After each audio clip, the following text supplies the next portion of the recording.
What's up, guys? Today I'm going to be showing off 3 games that I played in a rapid tournament, 10 minutes. This first game was against a 900, second game is also against a 900, and the third game is kind of interesting because I play a 1000, and I hang my queen like pretty much instantly, and I just have to come back the entire game, and in the end game, I do make it kind of close, but So first game, I start with d4, which is the opening I've been playing recently, and he prepares fianchetto. I bring out my knight. I've been playing, a lot of g3, bishop g2 castles, and it appears that he's kind of playing the same thing, but instead he goes knight to h6, which is just kind of a weird move, but, it's whatever. I have an advantage, according to computer, but computer is always right.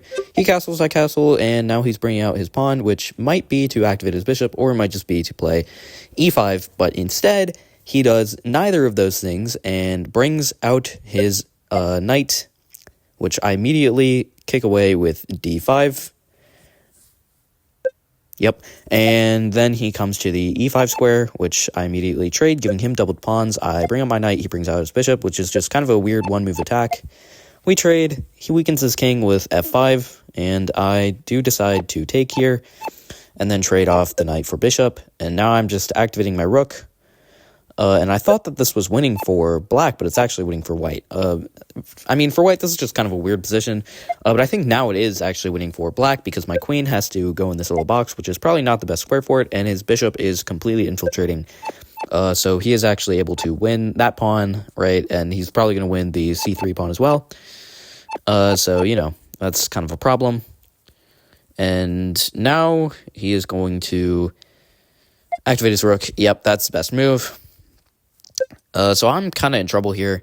I attack a pawn for kind of no reason, which is not a good move because the reason my queen was in the box this whole time was because, let's say I play the best move, and then he pushes.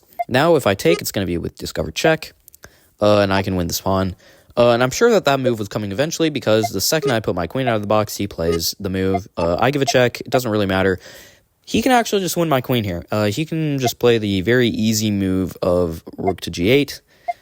Which, I'm kind of cooked if he plays it, but he just doesn't. Instead, we end up trading a lot of pieces, and this is still a winning endgame for black. As you can see, computer says it's minus 0.4, but, it's whatever, because I hopefully can convert this endgame. Let's see. Yeah, so my pawn is just closer here, but this is still a draw, but black has to play this crucial move, which is rook a1, and then he has to put his rook behind the pawn, because now, after push, and push again, we trade these past pawns, and now it's just pawn on pawn, rook on rook, and this is a very simple endgame draw. But now, this is actually winning because black just keeps checking me for some reason, and just forgets how to play endgames, and my pawn is just closer. And then he just trades off the rooks, again, kind of for no reason. He's just, trading, he's not even up material, and eventually I'm just able to simplify here. I'm able to pick up both of these pawns, not both of these pawns. I'm able to pick up that pawn. The king goes to the corner, and now I just deliver a quick and easy checkmate for GG. So game 2 was against another 900 rated player. 914 to play exact, and I have the white pieces again, so I just kind of play my same opening setup here, but this time it's kind of more of a Londonish style game because I'm not going to be able to put my knight on c3, which is because he played c5 very early, and I wanted to defend. So, we have this, again, just a very simple position. It's very even. I develop my knight, he develops his knight, and now I have good pressure on this pawn. But he is going to take my pawn, I'm going to take his pawn, and now I'm going to trade the queens and pick up that pawn. So, I think I'm doing pretty well here. The computer also thinks so. And I find this nice move, rook d1, which, hopefully that would be able to win me the game, but it doesn't because he actually does know how to play chess. But now I'm still winning after this move, which I'm pretty sure is the best move that I find here. It's kind of a nice idea. And the reason for it is his bishop is just absolutely trapped, right? So I play knight b5, his bishop is just going nowhere, and the thing is, his bishop is just completely blockaded, because the pawn is just not going anywhere. And the second that he does activate his bishop, I'm just going to trade. So I give some checks, and now he opens up his bishop. So I trade with knight takes c8, and then he hangs his rook and resigns for another GG.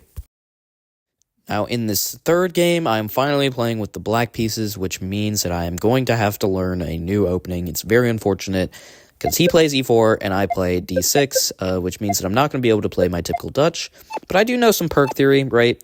I find the sacrifice, which is correct, because then I can do the fork. Funny, haha, fork.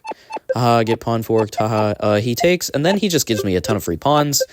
And then I hang my queen, like 5 moves into the game, which obviously is not very positive. But I get to this position where he's just up a ton of material and he's giving checks. But he has used a lot of his time, and I'm just trying to, solidify all my stuff. I think if I had no isolated pawns here and my pawn structure was just like one full thing, I probably would have won. He's just giving more checks because, he's low on time. He sees a check. You gotta play it. It's the rules. I don't make the rules, I just follow them, which is why I gave that check there. And yeah, he's just giving more checks. And now my pawns are just gonna hang, which is unfortunately what happens. I guess, it happens now, but, I pick up a pawn. It's not really going to matter here because eventually he is just going to push these pawns down the board, hopefully converting both of them into queens, hopefully for him. Obviously, I would just prefer if he blundered all of his pieces. If he blundered his queen here, it would be very nice, but unfortunately, he's pretty good at endgames. He moves his queen here. He picks up the rest of my pawns, which is a crucial step because obviously, if he were to trade, so he trades the queen for my rook, and then, he just checkmates me. But if he were to trade earlier, then it would be a 3-on-2 pawns endgame, which I think would be winning for me. But unfortunately, that is not what happens. He's good at endgames, and it's GG.